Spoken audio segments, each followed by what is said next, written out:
आओ हुजूर तुमको वर्ड्स की दुनिया में ले चलूं।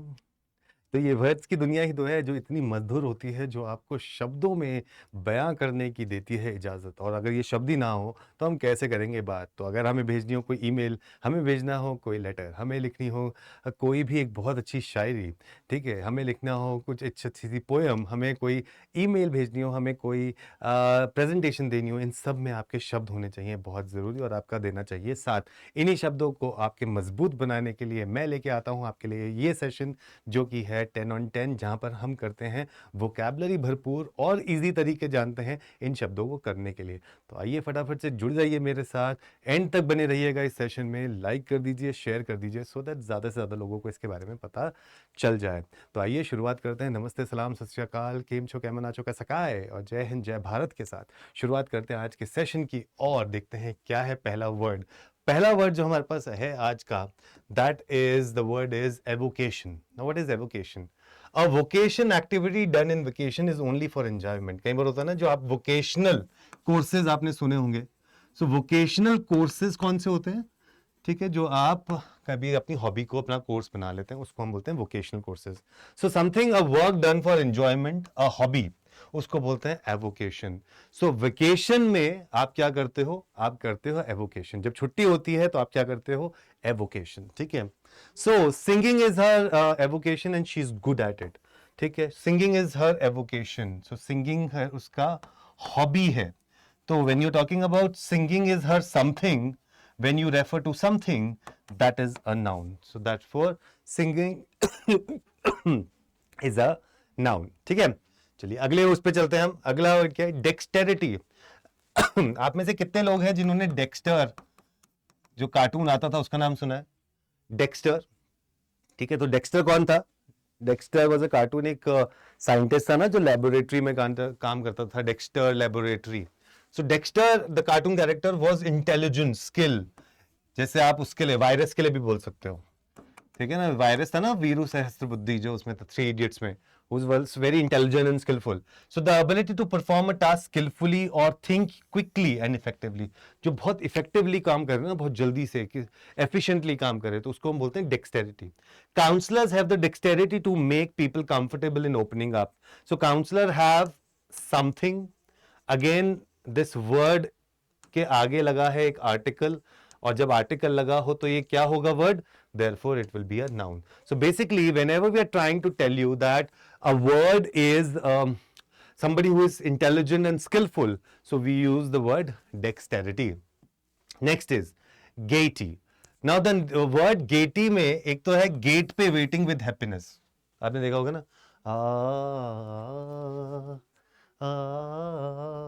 And then Shahrukh Khan this, हे माँ, मेरे आने से पहले तुम्हारे को हर बारी कैसे पता चल जाता है, राइट? सो कहती थी कोई बात नहीं, तू बेटा है मेरा, राइट? सो गेटी, गेट पर वेटिंग विद हैप्पीनेस, मतलब खुशी।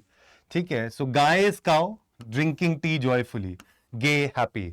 सो आपने सुना भी होगा happy and gay.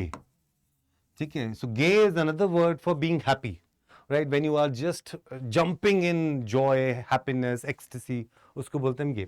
So happiness, cheerfulness, exultation, jubilation, when you are really very happy about something, so you say gaiety.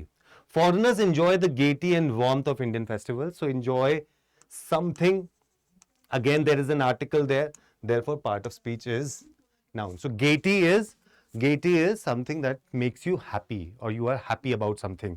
ठीक है, सो happiness, cheerfulness, exultation and jubilation. Next word जो आपके सामने, infringe.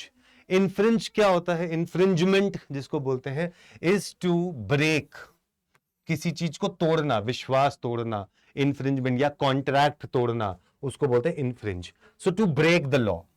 So when you break the law, so you say infringement. क्या कहते हो आप उसे? इनफ्रिंजमेंट।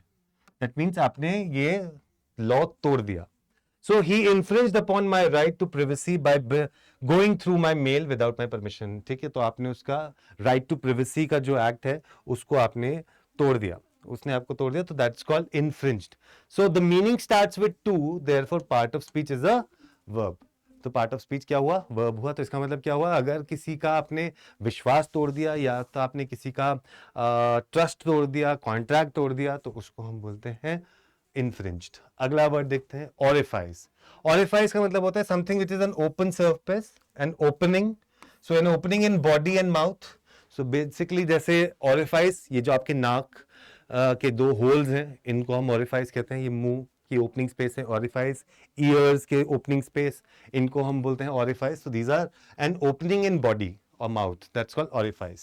So we breathe through our nasal orifice. हम कहाँ से breathe करते हैं? We breathe through our this nostrils, जिसको हम बोलते हैं orifice. ठीक है? So it's a noun. Next one, prudent. Prudent, so that means a student should be careful. So a student should be prudent. Pro होना चाहिए उसको। एक student should be pro. Pro का मतलब क्या होता है? Somebody who is making decisions because sensibly. President has to be wise, sagacious. ठीक है? तो इसके लिए हम वर्ड यूज कर सकते हैं prudent.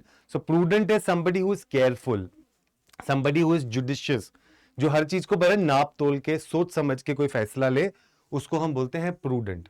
So when he sat to introspect, he wondered if he had made a prudent decision. Again, decision is a noun. We are saying how is the decision. So we are talking about the quality of it. Therefore, part of speech is an adjective. Therefore, part of speech is an adjective. That's called prudent. That's called prudent. ठीक है? Clear है? चलिए आगे चलते हैं। अगला word है relinquish.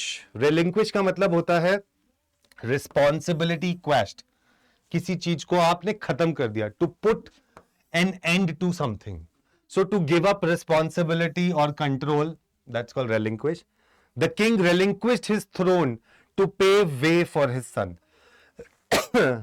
The king relinquished his throne, मतलब उसने गिव अप कर दिया अपनी बादशाहत को, क्योंकि वो चाहता था कि उसका बेटा अब आके चीज को, गद्दी को संभाले। ठीक है? So the meaning starts with to, therefore part of speech is a verb. Therefore part of speech is a verb. अगला देखते हैं, tacit. Now what do you mean by the word tacit? Tacit का मतलब होता है something which is done with tact, tactfully. और tactfully का मतलब आपको ऑलरेडी पता है क्या होता है? Something which is done directly, something take it without making it obvious. So something which is implicit. ठीक है? Something understood without being expressed directly. Inference, जिसको हम बोलते हैं ना, क्वेश्चन भी आता है ना आपके आरसी में, इन्फ्रेंस बेस्ड क्वेश्चन है ये। So he gave a tacit approval to the plan, मतलब उसने अप्रूवल भी दे दिया, और भैया अब तुम उसके जेस्चर से या उसके हैंड मूवमेंट से समझ लो, हाँ या ना, या आई ब्रोज के एक्सप्रेशन से समझाए कि उसने अप्रूवल दे दिया है। सो he gave a tacit approval to the plan. So therefore approval is a noun. We are saying how is the approval, therefore part of speech is an adjective. Quality की बात कर रहे हैं हम यहाँ पे। अगर आपने डेविल वेयर्स पराडा देखी हो ना, तो उसमें एक सीन है, one not good, two not very good, लेकिन if she pierces her lips like, so that means it's catastrophe. तो ये एक सीन है, अगर आपने नहीं देखी हो वो मूवी तो आप जाके देखना उसमें। तो उस मूवी में वो बोलता है कि भाई one knot is good, two knot is very good, and there has been only one expression on record where she liked it very much, but piercing of lips means it's catastrophe. That means you have to change the entire sequence. ठीक है? So that's called tacit. Tacit is something that is understood without being expressive. Next is obscure. Obscure is when you are unsure, obstruction in cure, to prevent. So something that is unclear, something that is unsure, unclear, difficult to understand, to prevent something from being seen or heard, to conceal, hidden, उसको हम बोलते हैं obscure. ठीक है? Obscure is something which is really very very difficult to understand, something which is unclear, समझ नहीं आ रहा आप क्या बोल रहे हो। जैसे कई बार बोलते हैं ना, the questions of this RC passage were obscure, मतलब they were not like I was not able to understand them. ठीक है? तो उसको बोलते हैं obscure. The concept explained by him were obscure and confusing. Comment करके जरूर बताना कि आपको जो मैं समझाता हूं वो आपको समझ में आता है, obscure है या फिर it's clear. अगर क्लियर है तो क्लियर लिख के जरूर बताना कि जो भी मैं समझाता हूं इट्स एब्सोल्युटली क्लियर। बहुत मजा आता है आपके साथ ये सेशंस अटेंड करने में, मैं आपके कमेंट्स का जरूर वेट करूंगा। फिर the sun was obscured by the clouds, तो ढक लिया था, छुप गया बदली में जाके, चांद भी शर्मा गया, आपको देखा तो फूलों को पसीना आ गया। राइट, सो अगेन, सो यहाँ पर है, so this word can be an adjective also and it can be a verb also, it can be a verb also, दोनों तरीके से आप इस वर्ड को यूज कर सकते हो, ठीक है। Next is नेबुलस। सो नेबुलस इज नींबू का रस।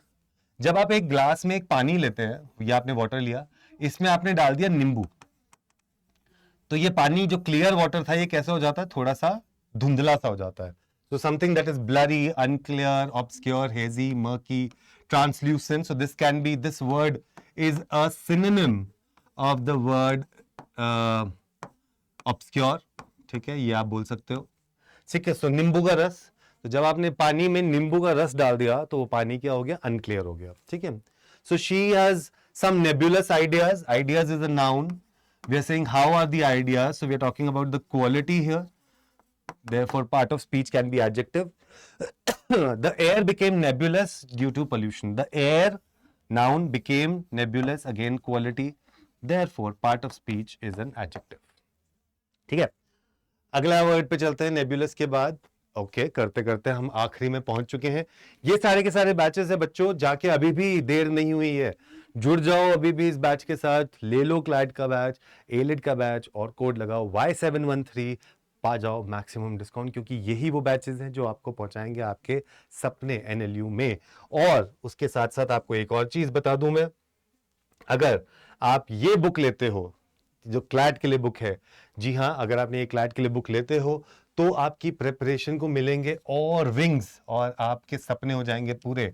आपको सिर्फ कोड लगाना है S713, जी हाँ, ये कोड लगाइए और आपको मिल जाएगा मैक्सिमम डिस्काउंट इस बुक पे।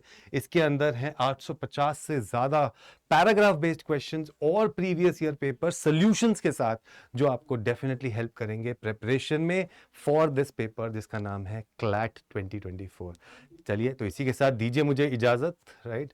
ख्याल रखिए अपना, हंसते रहिए, मुस्कुराते रहिए। गुड नाइट, शब्बा खैर, फिर मिलूंगा आपसे बहुत जल्द। तब तक के लिए मुझे याद करते रहिए। नाम है आशीष गर्ग उर्फ आशु भैया। नमस्कार, जय हिंद, जय भारत।